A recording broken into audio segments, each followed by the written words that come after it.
guys, how's it going? So today we're going to be working on a fall DIY project for our front porch. We have kind of an odd shaped front porch in that it's not really balanced. So I really only feel like I can put a container on one side comfortably. And so I thought this black urn would be really fun to put up there because it's kind of a narrow spot as well. And you can see I'm kind of practicing on what I'm going to show you today. So you know those branches with fall leaves and fairy lights that you see at decorating shops, craft shops, or online. Well, I was looking at them thinking, you know what, the 4-foot size is close to $100, and then you add shipping to that. I could make that, I think, out of stuff I have around the house and in the garden. So that is what we're going to do today. I actually learned a couple of things along the way when I was making my practice one. I didn't finish this one. I just made it to a point where I knew what supplies worked the best and so forth. So I just wanted to run you guys through the process today because this is so easy and we could all have these beautiful things on our front porches this year. So of course the first thing you need is a branch, and that's something that you can run out into your garden for. It doesn't have to be from a tree, it can be from a shrub. You can make it whatever size that you want. The one benefit of buying one of these is that most of the time they're made with metal like branches wrapped in florist tape or some kind of raffia or something like that. Anyway, they're really moldable. So if you've got a really narrow area, you can let it be narrow, or you can, you know, fluff it out and let it be more wide. So that's just something to think about when you go grab your branch out of the garden. Think about the area where you're going to be putting it. If it's going to be narrow, like mine's kind of narrow, I don't need to get like a big old beast branch. It needs to be something a little bit more slender. So that's the first thing. We'll take the leaves off of it. We're going to string it up with fairy lights and then hot glue some leaves on, wrap it in florist tape. That's pretty much it. And then you put it in your container and doll it up with plants on the base, around the base. So other than the branch, let me just run through the supplies I'm using really quick. This is the only thing I bought were the leaves. So you can get them at the dollar store in like picks. I don't know, is that what that's called? A pick? I like the dark color of this one. So I did pick up a few of these because these pre-packaged ones right here, which there are 50 leaves, I think, oh, hey Russell. Hey bud.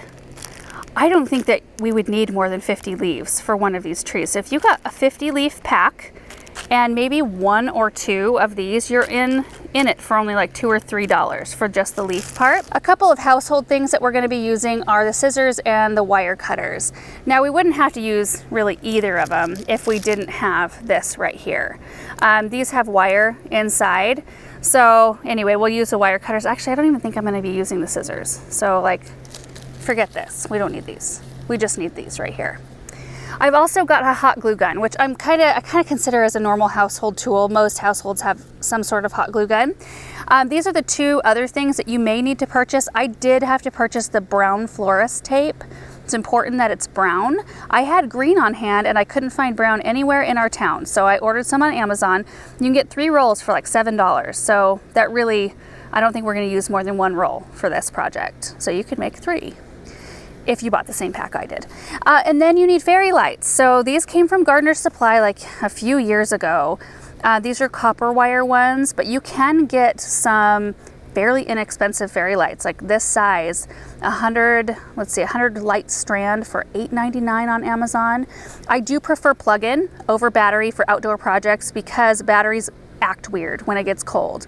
The battery life does not last for very long, so I do prefer plug-in if I have an outlet nearby, and I do have an outlet nearby, like right behind where I'm going to put this pot. So I think that'll work out nice. So that's it, you guys. This is it, other than our branch. So it's actually a beautiful day out here. I think I'm just going to set up right here in the grass and put this thing together, and we'll see how it looks in the end. The practice one, like part of it looks kind of rough because I used green tape, which does not look that good.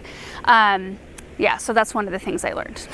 Don't use the green tape. It makes it look way fake. So anyway, I'm excited to see what like a fully done one looks like. So here we go.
I got it done, we got it placed. I love how it turned out. Up in front of the house, you can see our first 2 fall containers and the 1 white pumpkin I accidentally picked.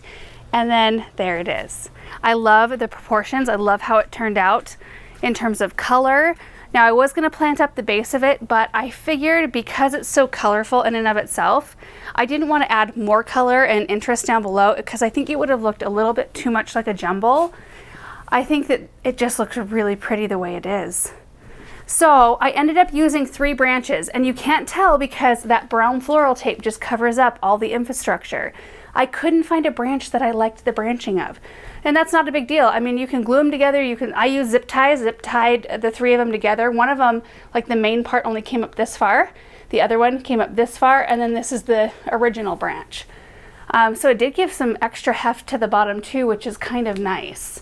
And then you can't see where all the hot gluing happened because it's all tucked underneath that brown floral tape. And the other thing I liked about the brown versus the green is that the brown gives the lights a very soft amber color. The green looked kind of eerie, and the green looked very fake too. And I felt like I had to almost, like, I don't know, rub the tape off of the top of the lights to just expose the lights. But the lights, if they're not covered by something, are actually really bright, like super bright. It kind of hurts your eyes. So anyway, I think it just turned out great. The frog that's holding the whole thing in place is just soil in the pot, just fresh soil.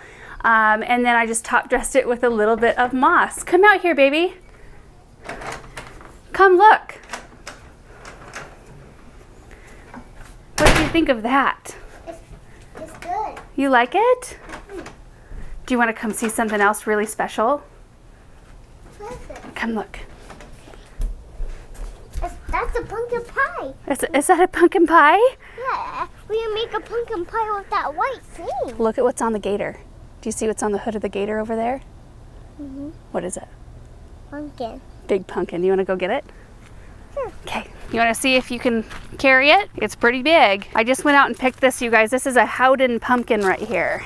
And I thought it would look pretty to put one on the ground by that pot. So you want to try that? It's really heavy. I'll try it. Better get on those bricks, baby, so you don't hurt your feeties. Here, why don't you hold the camera? I can see your shoes walking. Can you? Yeah, on the video. I can see your shoes walking. Just with shoes? What about the pumpkin? Gotta point it at the pumpkin, babe. Doing this over here. Oh, look, there's me. On the ground. Okay, I'll point it this way. Okay, I can see the pumpkin. Okay. Here's this white pumpkin. It looks so cute. Do you like it? Yeah, let me get a little closer up here. Okay. It looks so amazing. Thanks, bud. Okay, let me hold it for a minute. Oh, you look great. I've got the practice tree over here. I want to show you what the green tape looks like real quick. And see, this was the other thing. I was going to possibly plant these underneath because they're a pretty clean looking plant and like not super busy, but I don't know. I just feel like the moss is a good choice. And we don't have to water anything too, which is great. See, the green just doesn't look as good. It doesn't look as natural, clearly. It's too bright and branches aren't green, they're brown. My plan is to fix the practice tree. I'm just gonna pull the green tape off and cover it with the brown floral tape. So that's something I learned. I also learned that you can use zip ties to create, like put branches together and create the look that you want. And 1 strand of fairy lights is plenty, and leaving them underneath the brown tape is like, it's a really pretty look. It's just kind of a soft, muted, not in your face sort of a look. And I do have another black iron urn. It's possible I might put the other one on the other side of the door. I don't really feel like I have to do this door balanced because the whole area isn't balanced, you know, because we've got like seating on this side and a sun porch on this side. And the reason why I shy away from putting one, are you taking the white pumpkin? You taking it inside? Okay, there is space here to put one, but see the door right there, this doorway into the sun porch? We actually use this area a lot. We use this to film in, like we just filmed a recap video this morning, and when we do that, the camera is right in the doorway and Aaron sits right here. So, you know, I do put them on saucers. You can see the square clear saucer, so it'd be easy just to pull it. And now that I'm not planting anything underneath them, we don't have to water, so nice. We won't have water collecting under there. So I could do one here and we just slide it out of the way when we need to. Oh, also, this just came from Gardener's Supply. This is a bamboo harvest storage basket. Isn't that cool? So it's stackable. So you can get different levels, and then there's a lid for the top, and you can get a bottom piece that has little wheels. Isn't that cool? So you could put that in your kitchen and put like onions in one bin, garlic in another bin, potatoes in one, and just like wheel it into a corner. Anyway, yeah, I just unboxed that in here. I could also use that tree somewhere else, maybe by the back kitchen door. I hardly ever do anything special back there because it becomes kind of a catch-all. Do you guys have those spaces like where everybody throws their shoes off? Our grill is back there, so when we use it, we throw the cover on the ground, and then it usually sits on the ground for a couple of days before somebody picks it back up and puts it on the grill. Maybe if I like made an effort to have it be pretty, we would make more of an effort to keep it tidy. It's probably wishful thinking, but I could try. So anyway, that is it for today's DIY fall video. I do have some other plans for this front porch. That's the other reason why I didn't feel like I needed to plant around it, because I've got new pillows. I don't know if you noticed the pillows up there still have daffodils on them. I still have my spring pillows out. But I did get some fall pillows that I'm gonna put out there. I've got a little tabletop thing I wanna do. So anyway, I do have plans to put more things up there, and I don't want it to get like too much. So anyway. Thank you guys so much for watching. I hope you enjoyed it. We will see you in the next video. Bye.